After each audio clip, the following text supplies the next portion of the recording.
Good morning, everyone.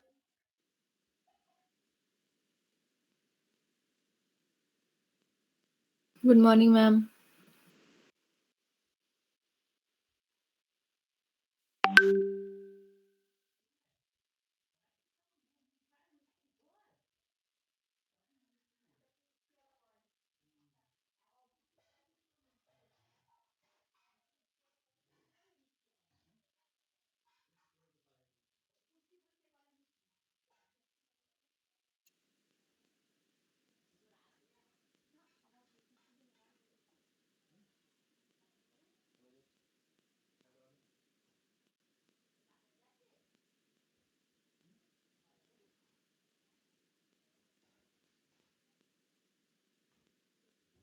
What is the full form of MMSE?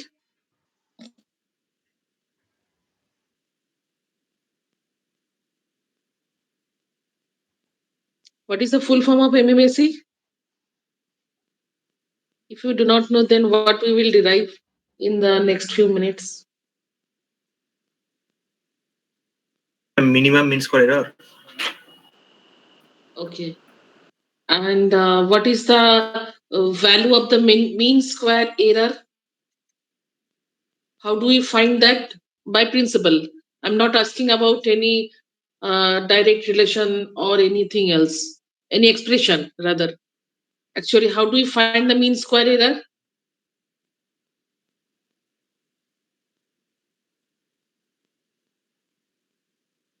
What is the error? If you leave the first two alphabets, then the next one is E. E stands for error. What is the error?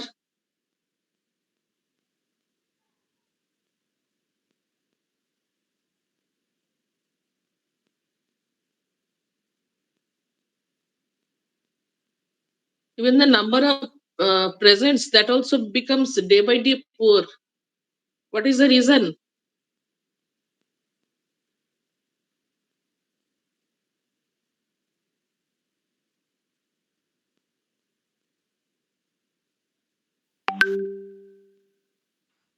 E stands for what? You are calling this is mean square error, minimum mean square error. So E stands for error. And we denote this with the alphabet J. Several times I told you that please go through the expressions or the derivations what already we have defined, but you people as remain ideal. Okay, so this is the mean square error, and obviously the involvement of the expectation factor is because inside the E, one component is there which is an representative function from the white Gaussian noise. So that is why we cannot be very much predictive one, what we can be for the other cases, except the noise function is not there. So because of the presence of the random functions, we cannot do it in the predictive manner, that just like by EI square, we are taking the expectation of this EI square. Okay.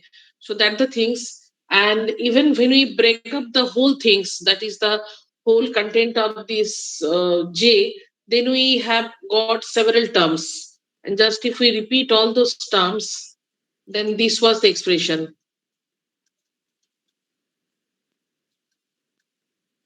This one, half expectation of ni square, half expectation of ai square, and the product term. So obviously this was like this.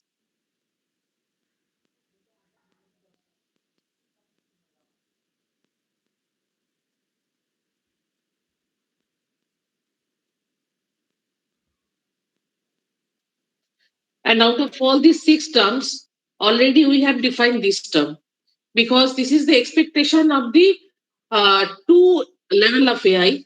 And as we know that AI is the amplitude of the pulse or amplitude of the beat at the ith instant.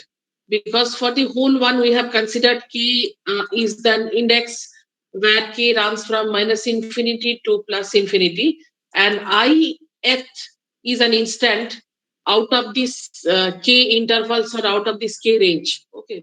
So when we take the expectation of ai square, so that means we are very much predictive one. And AI into AI, if we even take off with two different series, then also AI and AI, that always will be a very definite one. And in that case, expectation of AI into AI, always that should be one.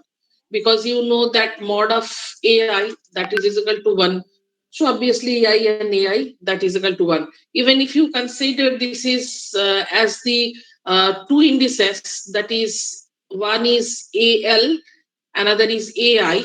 To represent this AI into AI, that means two are two different indices, then it will be 1 only when L is equal to I, otherwise it will be 0 for all the other instance. So obviously expectation of this one will lead you 1, and expectation of this one, because zeta I is the signal component, and signal you would know it's a series component where we have represent this with some series. So when we take the product of a series and it's cross with the same series, then obviously we are led by the autocorrelation. So that is why the outcome of this one come in terms of the autocorrelation. Now we are left with this second square term. And what is this one? Just let me write, this is expectation of a nice square.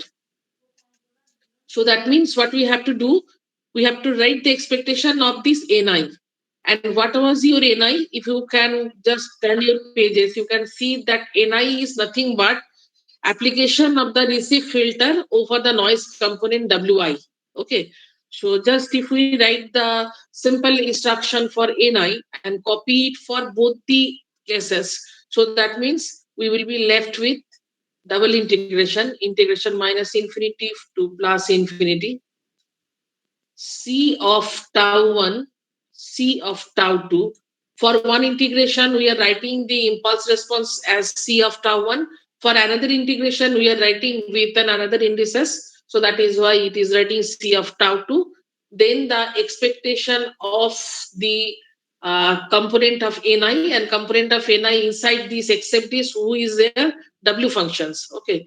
So this means W of ITB minus tau 1 into W of ITB minus tau 2.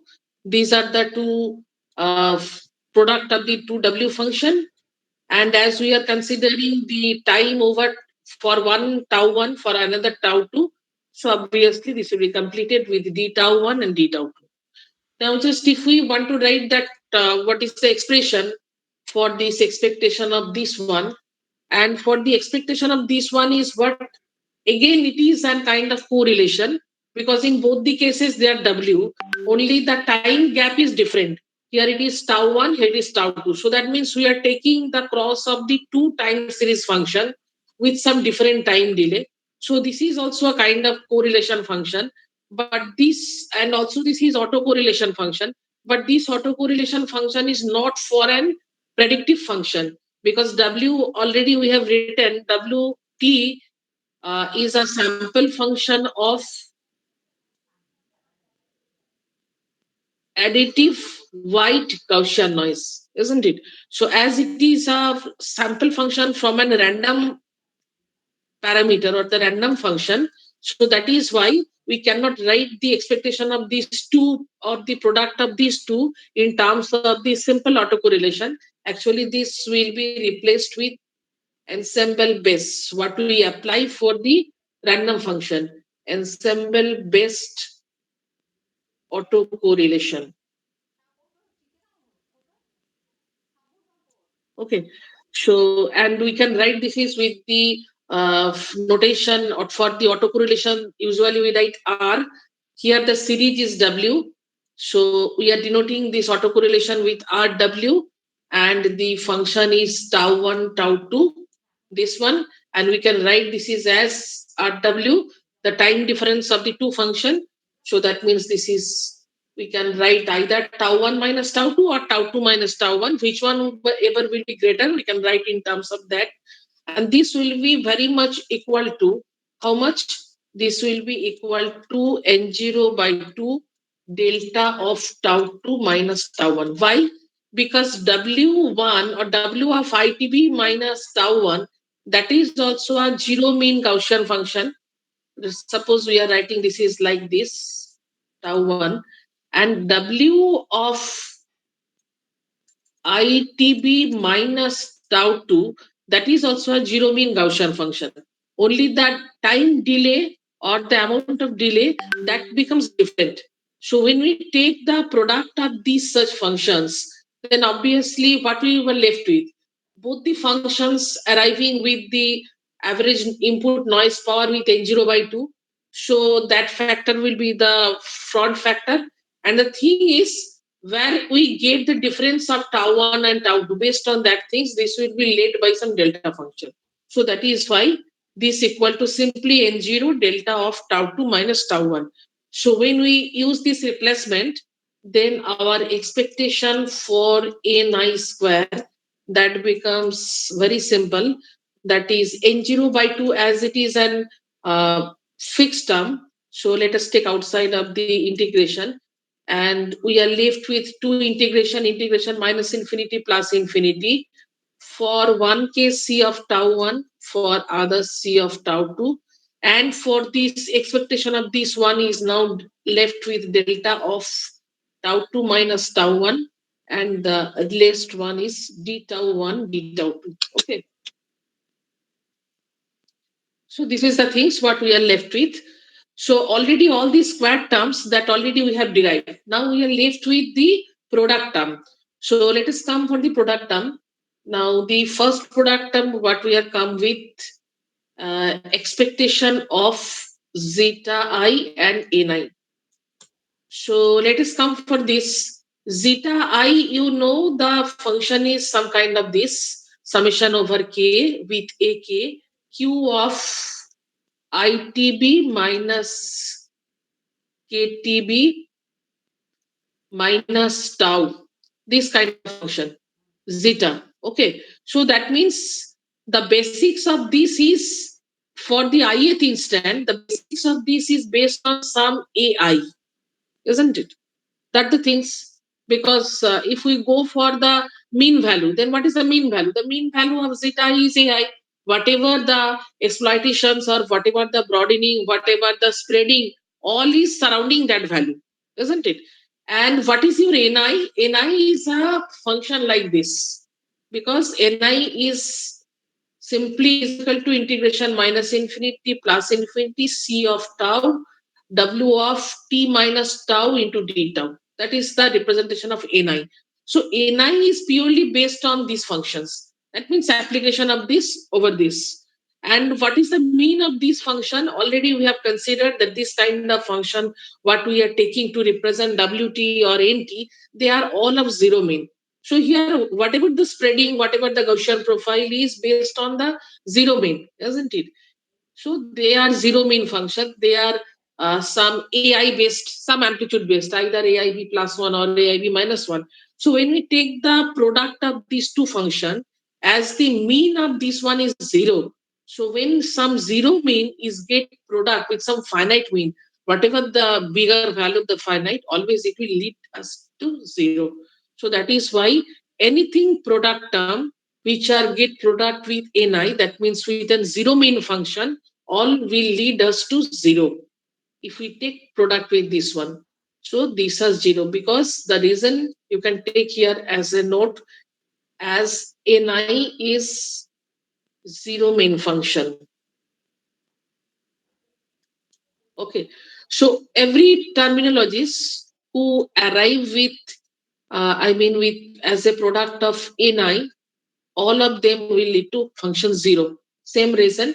So we are left with only expectation of zeta I ai. This is a very definite function, very pure function, because your zeta I actually carries this type of series, and your ai is an ith instant definite amplitude. So when we take the expectation of these two, we are left over with some residues, and always that will be a finite term. So let us copy this one. For the zeta I series, let us consider the sum, whatever we are taking, that is over this summation over k. So what we are taking? We are taking, this is expectation of the two amplitude for the zeta I series, as we are writing with the k series. So here the amplitude will come with ak, and this definite amplitude will come with ai. So expectation of this will come with this one, and we will be left over with single integration, because this ai is a definite amplitude, definite level. So that is why it will not carry any other tail term or any other integration, nothing else. Just the integration part we are getting for this one. And for this one, the thing is c of tau q of itb minus ktb minus tau into d tau. So this is the things what we get, and we know very well that when we write the expectation of AK and AI, they will give us one only when k is equal to other I. Otherwise, for all the instant, it will lead us zero. So this becomes I for this one, expectation of zeta I and AI. That becomes a very simple equations. So what is that equation? Integration minus infinity plus infinity c of tau q of I and k. When both of them will be same, then only this will be 1. So if I write I is equal to k or k is equal to I, so this part will be vanish. Just we will left over with q of minus tau. So let us q of minus tau into d tau. So that is the portions what we left with these product terms. Now let us take the sum of all. That means let us repeat the expression of j with all the outcomes. So what we get for j? For j is equal to half into for ai square, as it is 1. Let us start with this constant term. So this one is half into 1. Then let us copy the portion for zeta I square. For the portion of zeta I square, actually it was with uh, two integrations, and c of tau 1, c of tau 2. This is the autocorrelation function. So simply we can write tau 2 minus tau 1 or tau 1 minus tau 2, whatever is the thing, d tau 1 d tau 2 plus half expectation of ni square. That also led with two integration, and one n0 by 2 was there. I forget to write it. Let us write here for this particular one. Let us follow the single notation with for all the cases tau 1 minus tau 2 d tau 1 d tau 2. That is the thing. And the portions for all the product terms, two product terms already let us zero. Only these are left with this type of equations. So let us copy this, and I think this came with negative sign. So integration minus infinity plus infinity c of tau q of minus tau d tau. That is the total expressions. Okay. So this is the full expression of j. Now our fundamental is and j stands for mean square error. So now the rule is somehow if we can minimize the mean square error, then we will be led by some conditions, and all the conditions will be based on the Serpital parameters. Okay, so we can hope that they can lead us to a light that what will be the fundamental conditions or for this. But before that, that means before minimizing of j and making it equal to 0, that means before taking the derivatives of j and making it equals to 0, because that is the way of the minimizations. Here first let us remove this tau 1 tau 2 in terms of known time instant, that is t and tau. Okay, so let us replace that will help us to lead the result in some known way. So let us replace all are time. Okay, we are not changing any convention, just the type of notations we are slightly changing. Tau 1 is replaced by t, and tau 2 is replaced by tau. Okay, so just if we do that, and in an equation 1 only tau is there, so let us replace that tau with t. So all are t based form, so there is no change fundamentally. Then we can write j is equal to half plus half. For these two portions where both of the terms comes with double integration, we can take it into a single format. So there we can write this is integration minus infinity plus infinity minus infinity plus. This is the autocorrelation part. If I write tau 1 minus tau 2, then it can be written as t minus tau. And for these terms, we can write this is as delta of t minus tau. Let it be common. And with both of them, the thing is c tau 1, c tau 2. So obviously c tau 1 and c tau 2 will can be written as c of t, c of tau. Okay. So let me write that c of t, c of tau. And this is d tau 1, d tau 2 that will be replaced with dt, d tau. So up to the second, the thing is there. And then this term, and here for this term already we have considered that all tau will be written in form of t. So just follow that one. C of t q of minus t into dt. So this is our mean square error term with the notation of t and tau instead of using tau 1, tau 2, tau. And now we will follow the minimum mean square. So to find the minimum mean square, that means to rewrite the condition, let us take the derivatives of this j with respect to the c of t. Okay. So what for this, what we are doing, we are taking the derivatives of j with respect to ct. So when we are taking the differentiation of this with respect to ct and making the things equals to 0, then we are fulfilling the condition of the minimizations. Okay. So if we do that, then what we are left with when we are taking the differentiation with respect to ct and making it equals to 0. Okay. Then for this term, this is a constant term. So this will come up as 0 plus this term. So for this term, one integration factor will be cancelled out. We will be left with single integrations. This bracket, that means this argument, it will be as usual rq t minus tau plus n0 by 2 delta of t minus tau uh, bracket close. C of t is removed because we have taken the derivation with respect to ct. So now the equation is left with c of tau, and the part of this one d tau will be left, dt will be removed because when we are taking the differentiation, one integration with ct dt that is get removed. So now we are left with this one, and for this part, what is the left part? As we are taking the differentiation, so integration minus infinity plus infinity ct dt, that part will be removed. Just it will be left with this minus q of t, this one, and we should make it equal to 0. For this one, for the next line, what we can write this is equal to q of minus t. So let me copy the things that will be better for you.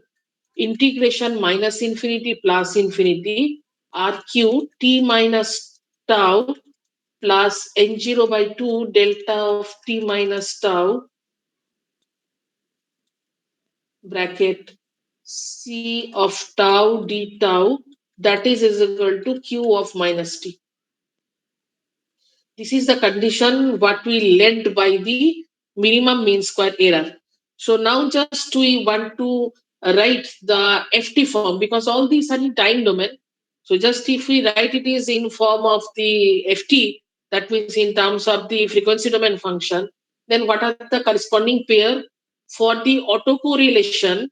The corresponding pair what we obtain in the frequency domain, that is the power spectral density. So power spectral density usually we write with the notation S function of F, and the series here is Q. So this will be simply written as A suffix Q of F. For this one, when we write this N0 by 2, that is an amplitude function or front factor, so it does not change when we do the ft. For the delta function, we know your ft is 1, so just we are left with 1. This c tau or ct, whatever is the thing, c tau is the impulse response of your receive filter. So when we will write the ft, it will be written in terms of c of f is equal to q of minus t. T is your bit stream. Okay, because here from these notations you can see that q is your bit stream. So when we are writing the bit stream with the minus t, so that means it's ft. If we write, that will be q star of f. Okay, so this is the corresponding pairwise form what we can write in terms of Fourier transform. So now simply just if we follow this one, and we know that when we do ft, the first property tells us superimposition principle holds. Superimposition principle holds. If it remains in time domain, in frequency domain, it will be followed. So if that followed, then obviously this is a kind of relation like this. So from there, what we can write C of F, because that is our ultimate objective. That what will be the form of the receive filter, or what will be the form of the receiver end. So CF is the part which actually describe the receiver end. So simply we can write CF is equal to Q star F divided by SQF plus N0 by 2. Okay, this we can write. And what does it mean? Isn't it? What does it mean? Who will say? What does it mean?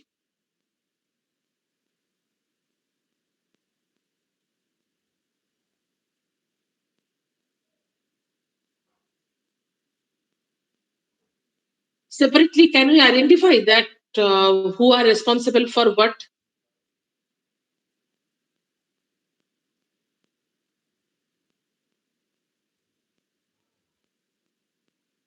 Okay, can we write that what is SQF? This is the, this is what? I told you already what is SQF. This is the power spectral density for the sequence Q, isn't it? This is the power spectral density for the sequence Q. So Q of, what is the sequence? If I write this is Q of KTB. This means this is an sequence run over the index factor K is equal to minus infinity plus infinity. TB is the duration of every pulse or every bit. That is the meaning of this. And this is a very periodic sequence, as you know, because whatever the sequence of 1, 0, all are of uniform interval. Okay. So as BK, that is your initial generation from the source, BK is a sequence of 1, 0 with uniform interval under bracket TB. So Q of KTB. So what is, whatever is that sequence, that is at what sequence 1, 0 is coming, that means the sequence may be uncorrelated, but all are of equal interval. So for this type of function, SQF, power spectral density, can be written as directly from this.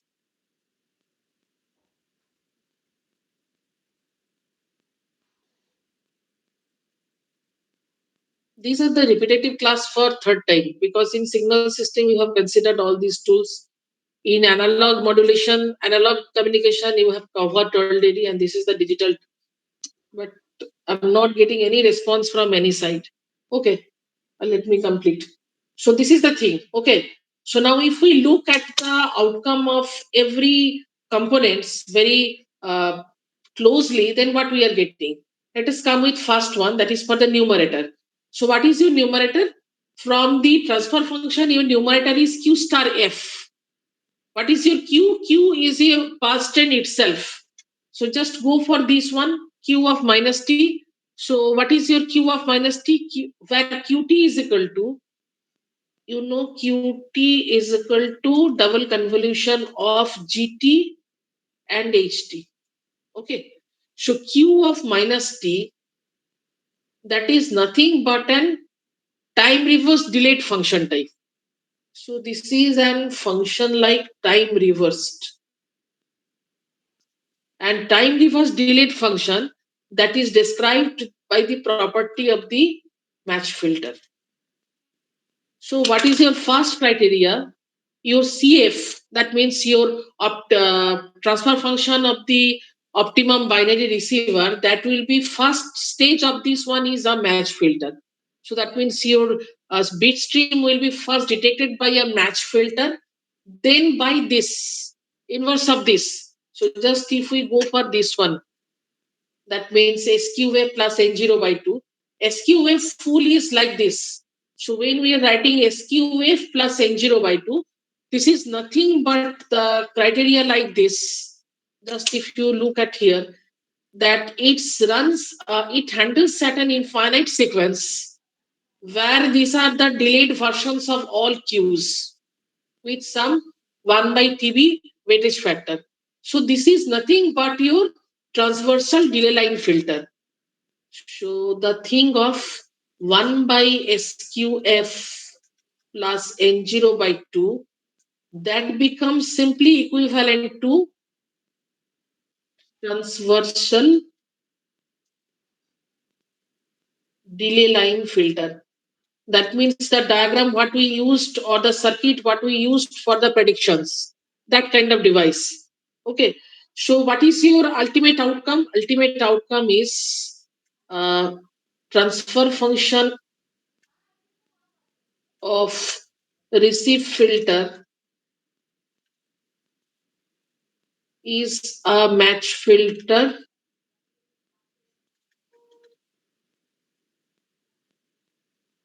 followed by a transversal delay line filter. And the amount of delay is there TB. So just if we write it schematically, then the thing is like this. This is your received signal. That is your XT. If we can remember our notations for the generic receiver, then this is the thing. This will come to the match filter where the impulse response of the match filter is given by this one. Then a transversal delay line filter will be there.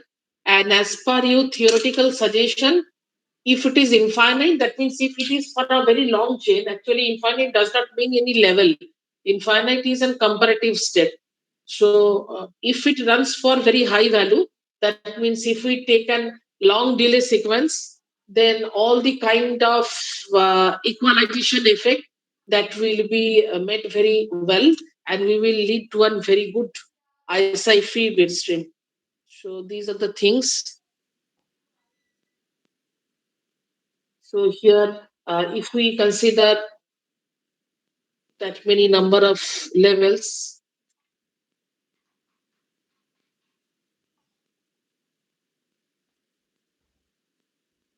these are the weightage factor, these are the delay blocks, and we will take the sum of all delay to some summer. So this will go on.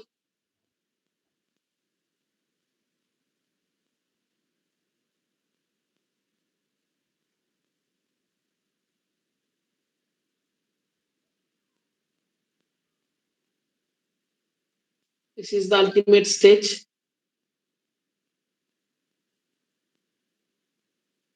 So this is your transversal delay line filter, and that outcome of this will be denoted as YT. That outcome will be extracted at y of ITB. This is the method of the extraction. Then it will lead to a decision device where comparison with respect to some threshold will be there and the detection of the symbols will be there as per the greater than or less than the threshold level 1 or 0. So this is the whole path. Okay. So what is your criteria of the optimum linear optimum binary receiver? For the linear optimum binary receiver, we are getting the idea is a match filter followed by a transversal delay filter. And we can consider this transversal delay filter as a zero forcing equalizer because based on the number of the delay blocks and with their corresponding weightage, when you take the sum, actually it will try to equalize all the kind of the effect of the tail. And for the solutions, what we are getting that the things will be an infinite, but that is an ideal solution. We cannot make an infinite delay sequence.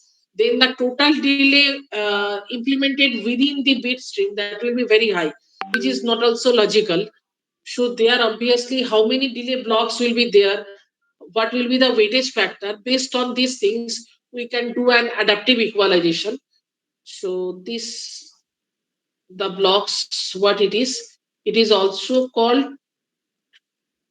fixed delay equalizer because the role of this thing is try to equalize the losses. So these things and for practical cases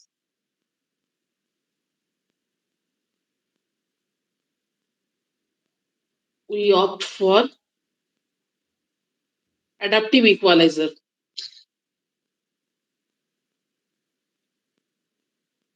with finite delay block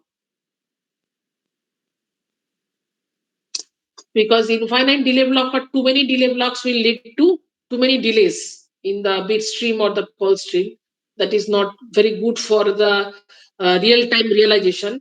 So for the real time realization, obviously the number of delay blocks used that will be less and they are adaptive. Adaptive means all these weightage factor, they are not fixed weightage. They are some kind of, I mean, varying weightage, these things. And how they will vary, this is based on some feedback factor.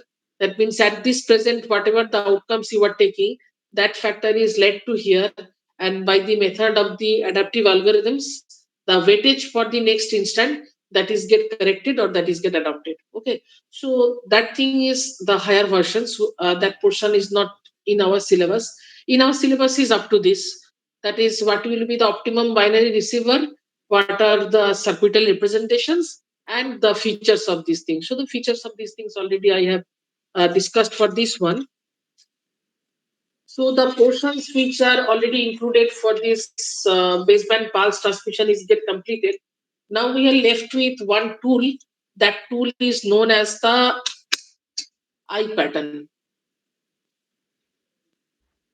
So up to this, what are the impairments? What are the recovery method? All these things are get covered.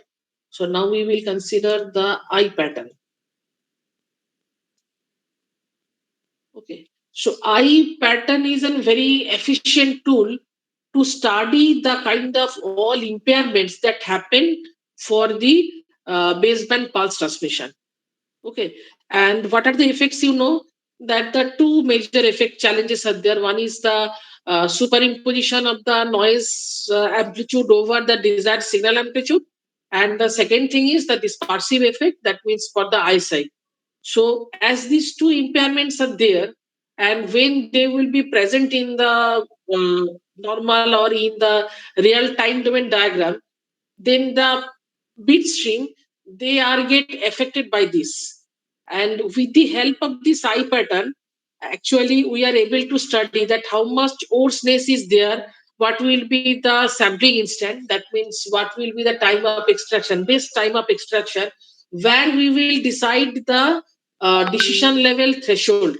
Because if you make your threshold at a very low level, then what will happen? every time it will exceed the threshold level and will favor that all the symbols are towards the one. Otherwise, because of the noise, if you make your threshold level to a higher level, then what will happen? Because of the dispersion phenomena, as already the energy is get dispersed from its own interval or from its own duration, then always the symbol energy or the extracted bit energy that will show you that for most of the time the level is less than the threshold. So that means already we are biased to the zero detections, isn't it? So obviously there should be a judicial choice that where we will decide our threshold so that we can get an optimum detection for 1 and 0. So to decide these things, that means where will be the threshold, where will be the proper extraction time, to find all these things, eye diagram is a very efficient tool. Okay. So let me brief it under the eye pattern. It is an efficient tool in time scale to read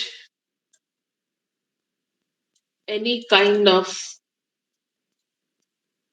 impairments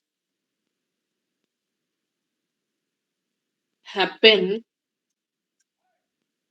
during baseband pulse transmission.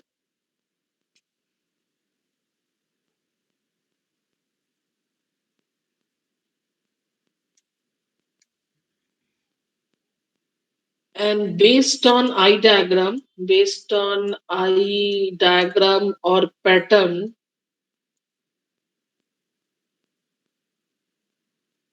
the instant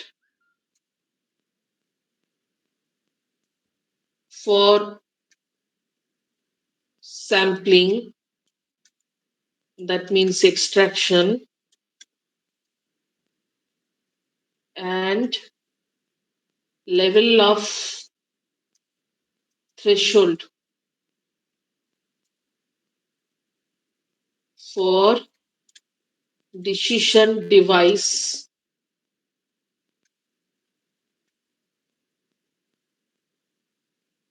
are fixed. Okay. And as the pattern looks like a human eye, as the pattern looks like a human eye, so the name is eye pattern. And now let me see that how does it look. Okay. So for this, let us draw two horizontal levels.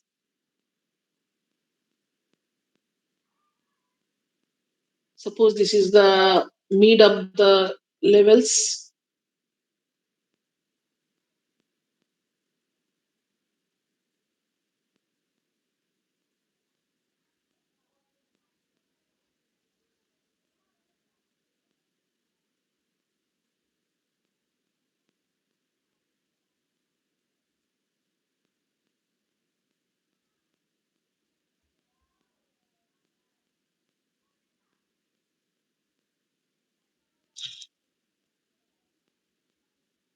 This is the kind of things here.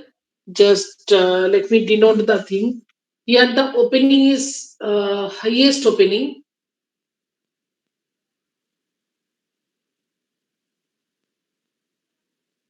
Opening is highest.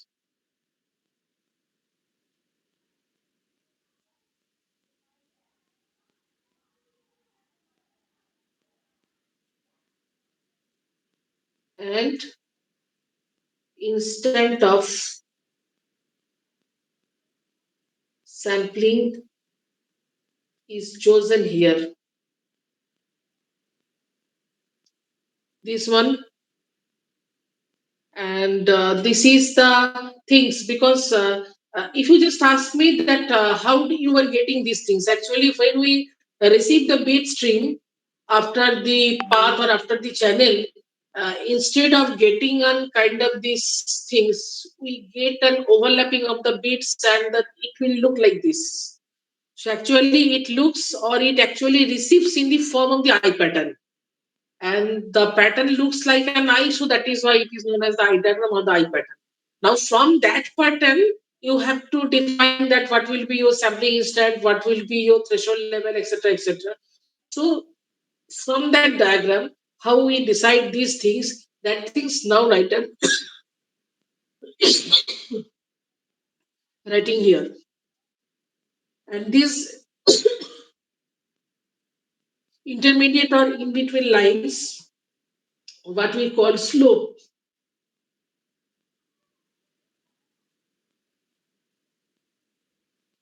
of this eye, they are equivalent to sensitivity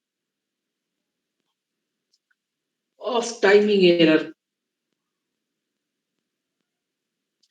How this happens? Suppose if it is received in ideal situation, then suppose these are the things. Okay, so there we are getting these are the sharp intervals. Suppose this is one, these are two zeros, then one one. Like these things are happening there. So if they are not get overstored, if they are not interfered by any effect, obviously at the front end of the receiver, we should get this kind of things. But because of the channel noise, because of the eyesight, the thing is not in form of square at all. Rather, it is in form of some jumbled up form, some overlapped, some greasy manner. And these things actually comes in form of this, which is not a square or not a box like function.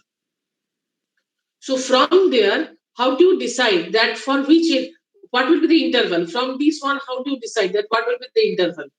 Or at what moment we will check the energies?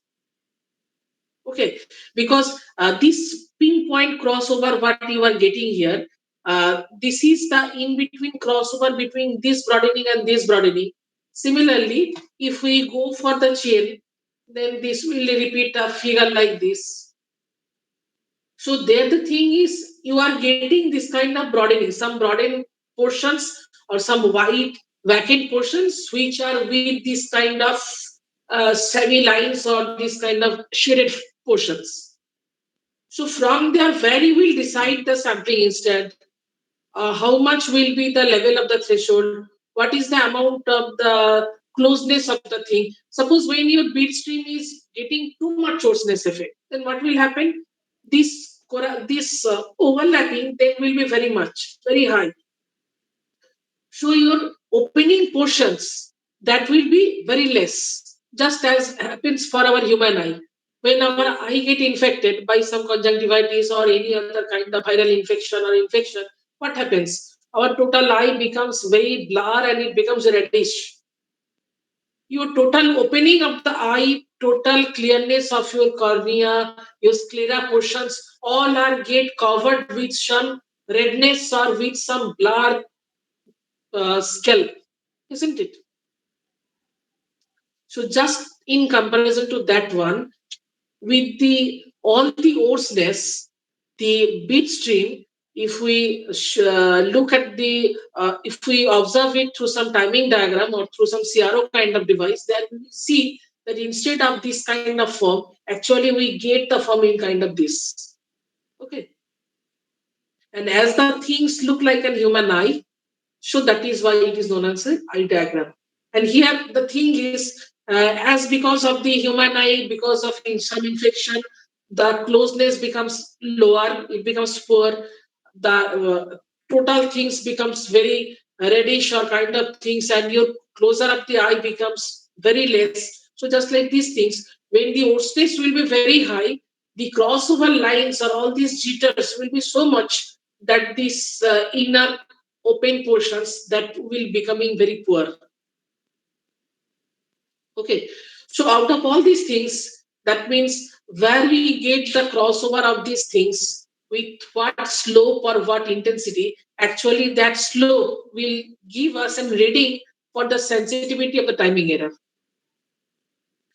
If the slope was with of kind of this slope, then it will be a clear picture.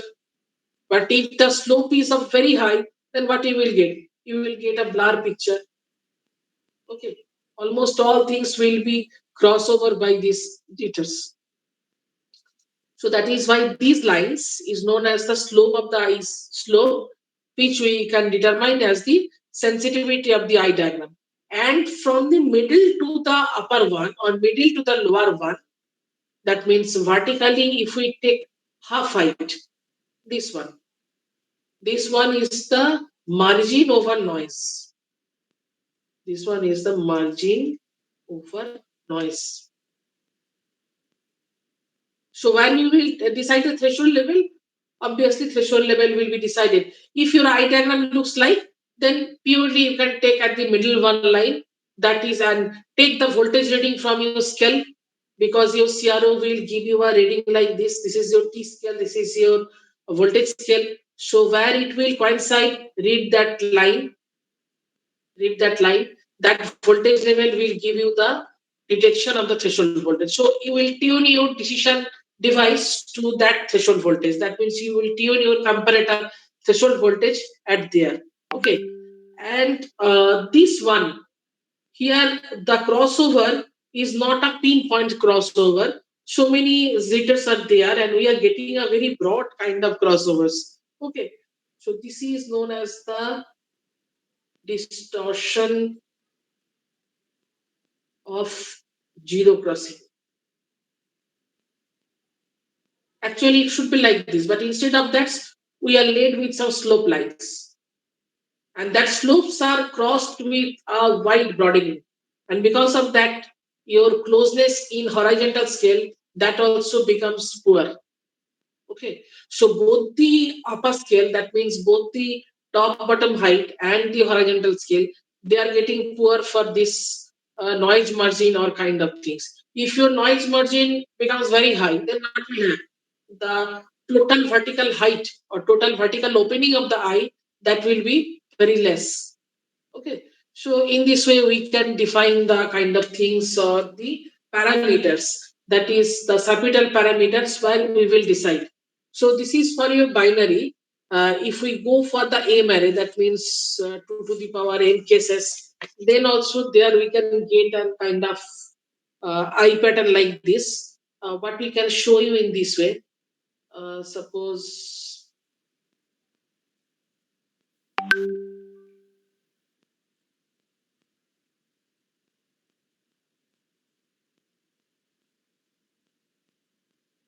here as it is binary, so the number of gap is 1. For M array, the number of gap is m minus 1. Just to show that things, here I am drawing this.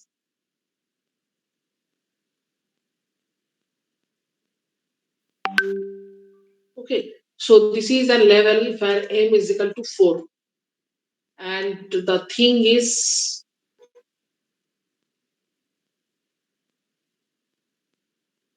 here I have drawn it with some pin line. Actually, it is not a pin line. It is overlapped with many jitters.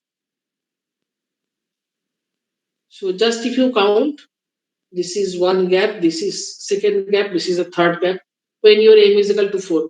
Similarly, the crossover is going on for the entire sequence. Okay, this will go on sequentially, one after another. So this is all about your eye diagram.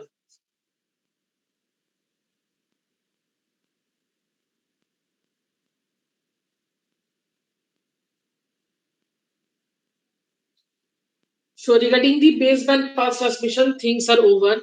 Now we will come to the carrier part or the passband transmission. Passband transmission means we will take help of a secondary signal or the carrier signal, and whatever the kind of modulations you have already studied in your analog part, all the kind of modulations they will be here also. But the nature of mixing of signals, that will be something different, because in your previous part both the signals was in the continuous wave time domain, but here as it is digital passband carrier modulation. So here your carrier is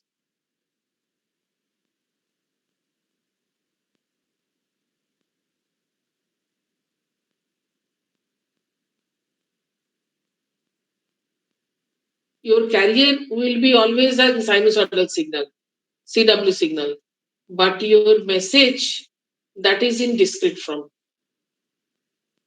So the nature of mixing for the amplitude modulation, frequency modulation, or phase modulation, and beyond also that modulations, we are able to define more state modulations as based on your message. Because if your message is of kind of binary, then will be one kind of mixing. If your message is of M array, where M may be of the value of 64, 46, this kind of state. So there the number of mixing or the kind of state study that will be much more different.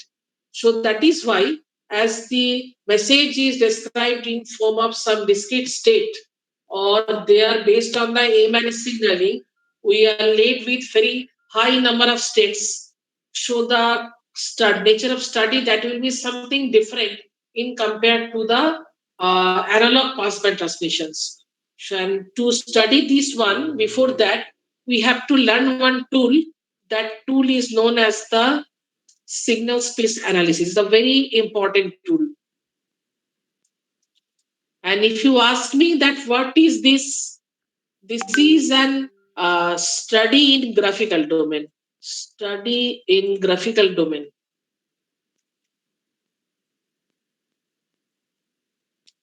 for signal. And directly, this help us to write the equation in matrix form, to write the equations in matrix form. Because think about the state where 64 states are there. So there, if you write 64 equations one after another, it will be a very cumbersome job. It will be a very complicated job. So better if I write it is in form of matrix, then your coefficient matrix and your state matrix, that is enough to give you the whole descriptions. And they will take their own mixing by their own. So that is why we have to learn this signal space analysis. And if we start from a very simple, the similarity, then already you know the vector space, Euclidean geometrical space or the vector space, where we consider that the dimension is a single dimension, then we will use only a single vector x. We can use a two-dimensional space where we can use the x, y both. We can use a three-dimensional space where we can use the x, y, z uh, in terms of the three directions or the three vectors. So just like in that case, or just like that vector analysis, this signal space analysis is also the plotting of the signals as a set of coordinates in some space or in some occupied space. Is it clear?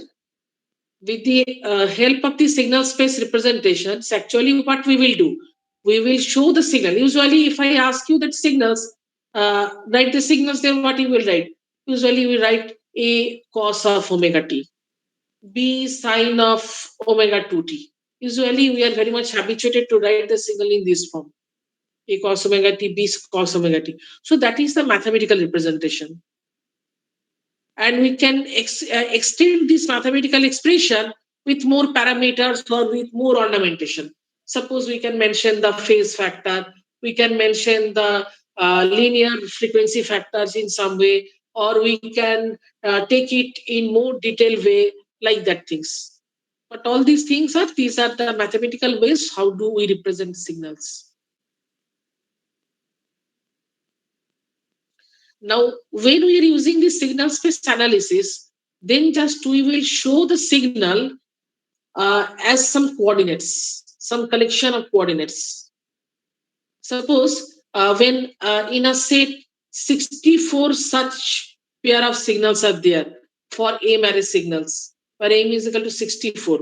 For if we consider binary, then how many signals will be there? 2, where M is equal to 2. So up to this, it becomes very easy that you can write separately the equation for symbol 1, equation for symbol 0. But when it become 64 array, then how to write it? It's a very complicated job. Suppose you are using an quaternary signals. So the signal state will be represented in terms of gray code. So suppose 00, 01, 10, 11. So there what you have to write? You have to write four different signals, four different equations for all these four state of message, which are get multiplied with the carrier and then are transmitted. Because your modulated version is what? Your modulated version is message multiplied by carrier, isn't it? So when you follow the passband communication for a kind of suppose a quaternary signal, then every time you have to handle this four such equations, and within this every there are two states. So this becomes very complicated. So to remove that complicacy, actually what we do, we will show the existence of the signal in the space diagram. Okay. In the space diagram, we will show this.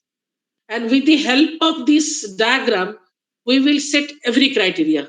That means how we'll generate, how what is the error, what will be the design of the receiver, what is the mean value, all these things, what is the expectation, all these things we will find in terms of the space and their plots. And there the coordinates of all the signals is called as constellation, which is a very popular term what we use for the star, that in the whole space the collection of these is known as the constellation. So just like that things, we have to define a space as per our requirement. Our space may be one dimension, our space may be two dimension, our space may be more dimension. And within that space, we will plot our coordinates of the signals and we'll do any kind of calculations with the help of that things. Clear? So that the things we will now to adopt. But one thing is very you should keep in mind, as for the vector geometry, you know the dimension of the vector space cannot exceed the number of vectors. So here also the dimension of the space where we will show the plot of the signals in terms of constellation, that will never exceed the total number of signals present in the constellation. Then some undefined dimension or undefined quantity will be there. So dimension of space is always less than equal to number of symbols or signals. Okay, we can consider our English alphabet. Can we tell this is a discrete system? Yes. How many symbols are there? 26 symbols are there. Believe me, A to Z, all are different symbols, and the number is 26. And the probability of outcome is, if there is no biasness, if there is no sound prefer, nothing else, then the probability of this is P is equal to P of mi is equal to 1 by capital M. That means 1 by 26. Probability of any binary source for the outcome, obviously it will be Pi is equal to half, because two states are there. So what is the probability? The probability is half. If I write the energy, then energy is for the ith one is integration 0 to t, because all the symbols are of finite duration. This equation or this state is valid for a finite interval. Otherwise, this is not valid because they are discrete state. So t dt, where I is equal to 1, 2, 3 up to n. If it is a binary, then I is equal to 1, 2. If it is a quaternary, then I is equal to 1, 2, 3, 4. If it is equal to English alphabet, then I is equal to 1, 2, 3 up to 26. This is the number. So these are the notations what we will use here. So now let us introduce the geometrical representation of the signals. How do we represent? So just keep in mind the vectorial representation. Geometrical representation of signals. Okay. So say m number of energy signals are there.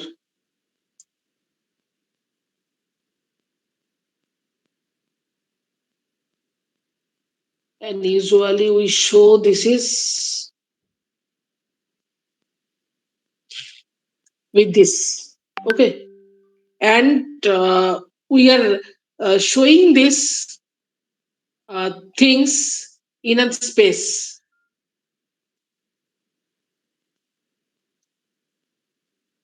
Representing this in a space of dimension n, where n is always less than equal to m. So how do we define the space? So can anyone help me that how do we define a vector space? The answer lies there. How do we define a vector space? Already you have studied the vector. How do we define vector space? And to define the space, what kind of brick we use? Because we know that to define anything, to construct anything, we need the brick, the fundamental unit. So what is the fundamental unit for the vector space?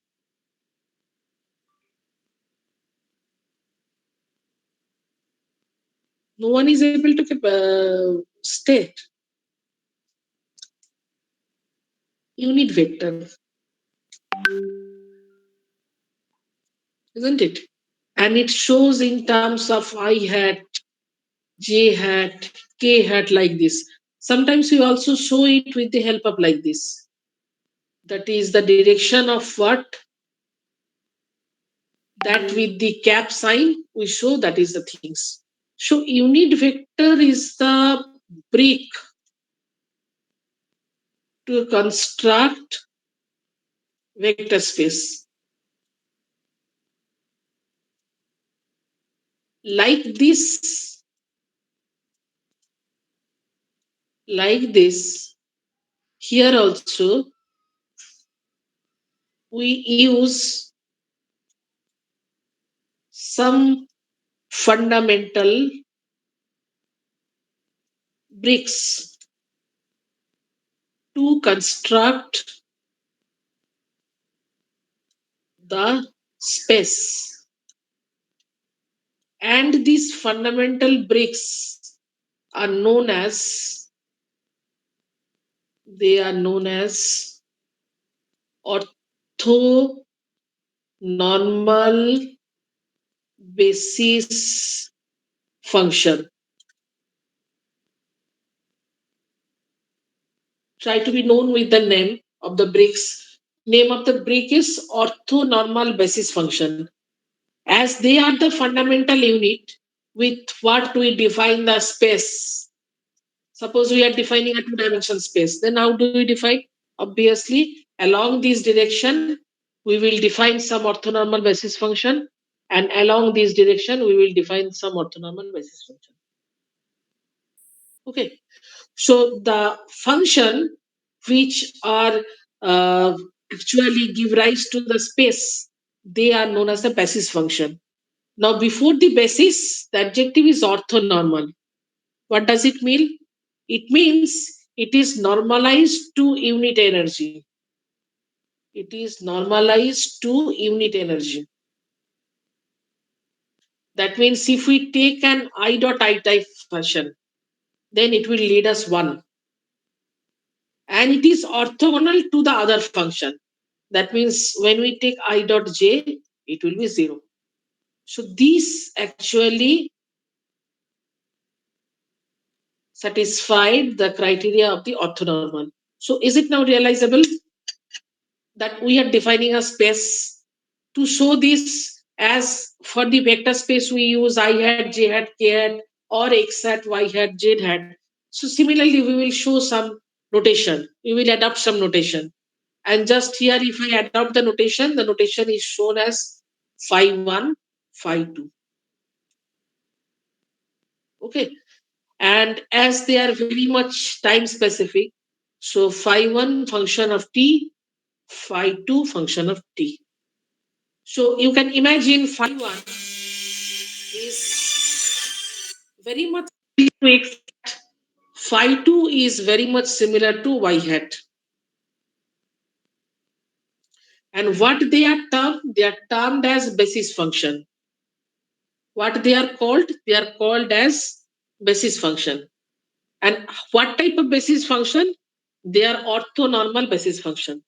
That means when we take the product of phi 1 with phi 1, then it is 1.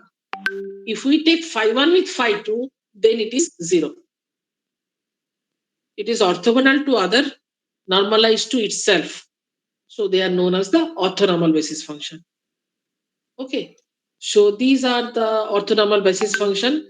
And now if I write this is in form of a relation, then we can write SIT is equal to how much? Is equal to, based on the number of orthonormal basis function, we will use here an index j is equal to 1 to n Sij phi jt. So how they are related? And this is valid, this equation is valid, or this state of math is valid when 0 is less than equal to t, less than equal to capital T, where capital T is symbol duration.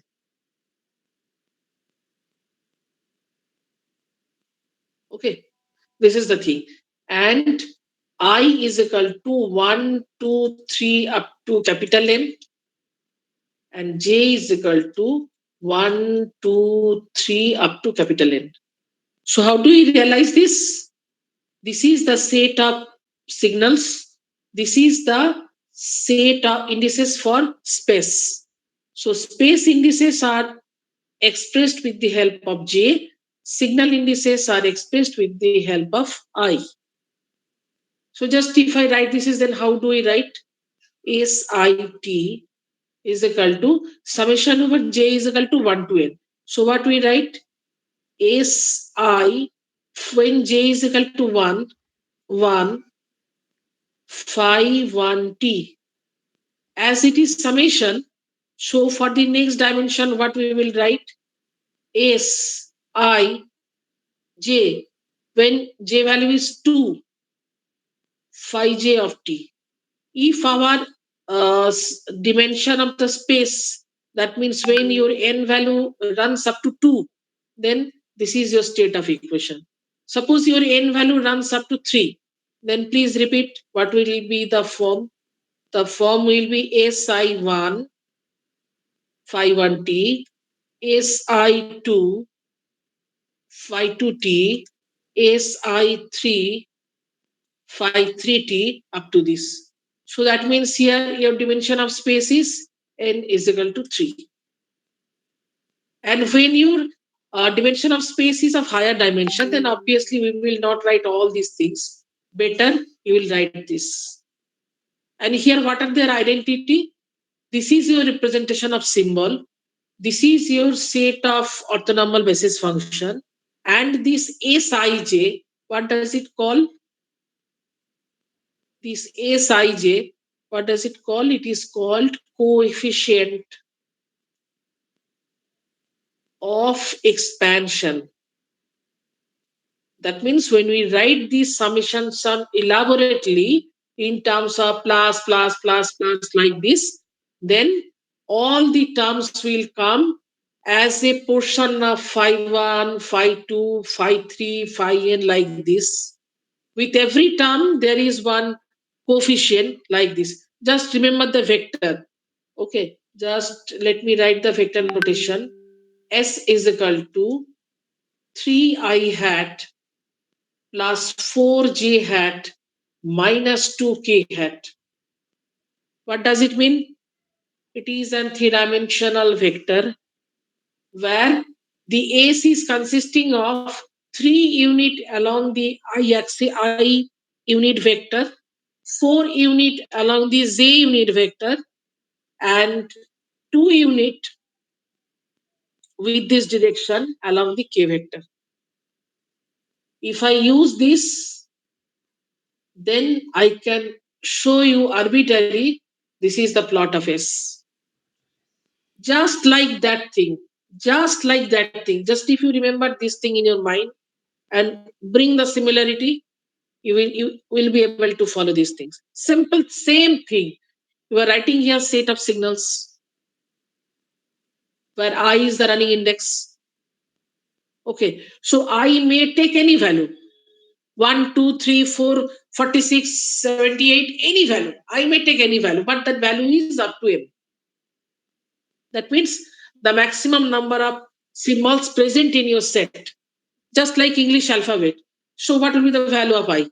If I call about the English alphabet, then your I is equal to 1 to 26. So how many sets of equation will be there? If I write it is SIT, just I will show you like this. 26. So suppose you are writing 20th number of, so S 20th T, and you are plotting it 2 dimension. Then what would I write? S20 phi 1T plus S20 phi 2T. Clear? Is it clear that how we are writing this? And this phi 1, phi T, they are orthonormal basis function. S1 error is there. I should write here S21, S22 because the symbol is Sij. Okay, here the thing we have written Sij. So I is for signal number, J is the number of the orthonormal basis function. So here, as the number of orthonormal basis function is 1, so here we will write S201. Here, as the orthonormal basis function is 2, we will write S20T. Suppose it is extended up to third dimension. Then what will be the third dimension? Third dimension will be S23, that is third number of orthonormal basis function, phi 3T. Okay, so that is the set, or that is the thing. How do we write this? And you have to be practiced with this. Otherwise, when we go for the next discussions, then every discussions will be based on this. So you should adopt this. Okay, and if I write it is expression of the expansion coefficient, then this is Sij. Very simple. That means ith signal and jth orthonormal basis function. So just if I write here with some third bracket, this is the relation between ith signal. First one is for signal, second one is for basis function. Ith signal and jth basis function. Okay. Sij. Sij is equal to what? Integration 0 to t, that is the maximum time duration. All the thing is valid within the t, otherwise they are not valid because the thing is very much time specific. So SIT phi j t into dt. If we are able to perform these things, then also we can find the Sij. Okay. And with I and J, with the definition of things like these things, what we have considered. For the orthonormal basis function, we should write this equation integration 0 to t phi I t phi j t. This is equal into dt. This is equal to delta I j. তার মানে এটা হচ্ছে 1 when I is equal to j is equal to 0 when I is not equal to j. Okay, so this is the thing what we are writing here with all these things, and I think I should not extend much more because it will people not will be able to capture the things, but try to write this, try to understand this with the help of explanations what I am able to deliver here, and keep in mind the similarity with the vector space, Euclidean vector geometry. So if you make the similarity with this, then I think it will be easier for you to grasp the thing. Okay. Any questions or confusion? With the advance of time, people are leaving the class, and now it becomes 19 plus.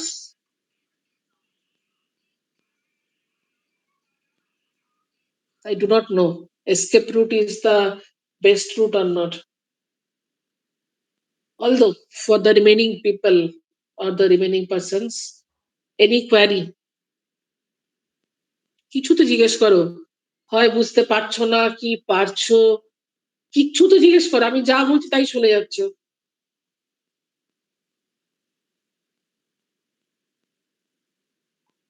আচ্ছা, এই ক্লাসটা আমরা শেষ করছি একদম simple একটা দিয়ে, ঠিক আছে? ধরো আমরা লিখছি একটা সিগন্যালকে লিখছি, সেই সিগন্যালটা লিখছি ধরো S5, ঠিক আছে? S5টাকে 4 ডাইমেনশন স্পেসে, একটু বলবে তোমরা আমার সাথে জোরে জোরে, অঞ্জলি দেওয়ার মতো জোরে জোরে বলো কি লিখবো এটাকে, তাহলে এই যেটা আমরা পড়লাম পুরোটা রিভিশন হয়ে যাবে। আমি কাকে লিখছি? Fifth signal. কত ডাইমেনশন স্পেসে? 4 ডাইমেনশন স্পেসে। কি লিখবো বলো, এখানে কি লিখবো? আরে কথা বলো, না বললে ভুল ঠিক যা বলবে বলবে, কি হবে ভুল বললে? এখানে কি লিখবো বলো? S5T is equal to S5 S5151T. বলো বলো আস্তে আস্তে বলো। S51 দিয়ে 51T. আচ্ছা তুমি থেমে যাও, অন্য একজন কেউ বলো এর পরেরটা কি লিখবো, পরেরটা থাকবে না থাকবে না? এর পরে প্লাস টার্মে কেউ থাকবে না থাকবে না? আর বাকিরা কেউ বলতে পারবে না?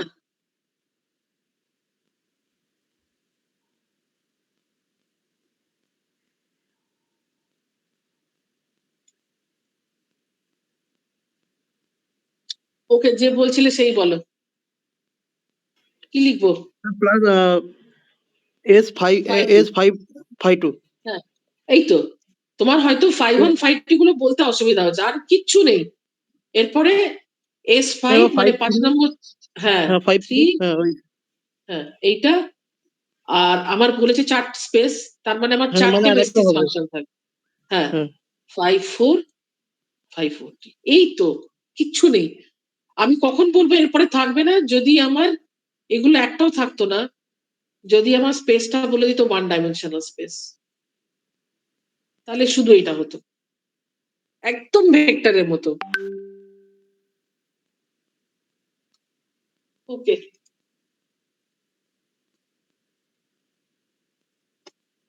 okay, I'm leaving.